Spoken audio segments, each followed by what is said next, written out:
Welcome to Culture Africa TV.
Ọmọ onírìṣà Èrèlúdé Èrèlú onírìṣà Èrèlú onírìṣà.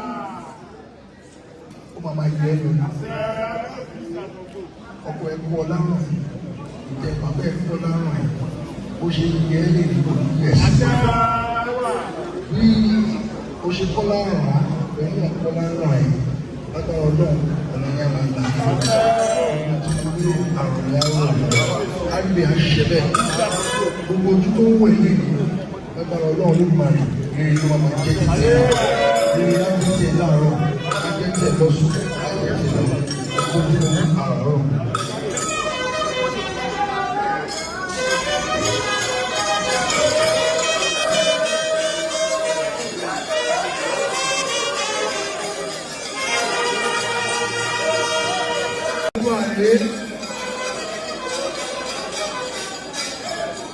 Ewé ní ewé kan ìbá ewé àkókò dùbú rí, ewé àkókò òwò ewé rí, ẹ̀sìn wọ ewé o, ọ̀nà yá máa ń là ọ́, iyì àti ẹ̀yẹ ní ewé àkókò máa ń gbà, ó máa ń dá dúró ní nínú àjíjù, ó máa ń yẹ ẹni,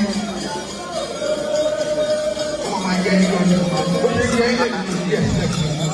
Tó ó balẹ̀ ohun tó yàṣẹ ẹ̀ṣẹ̀.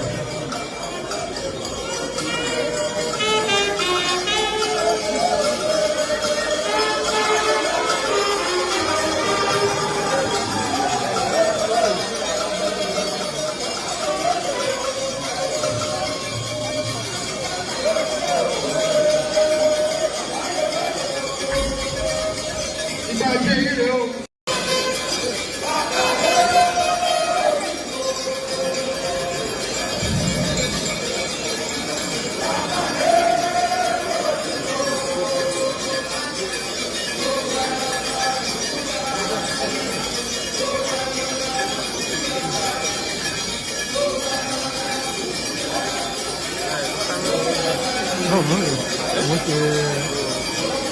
Muito láti.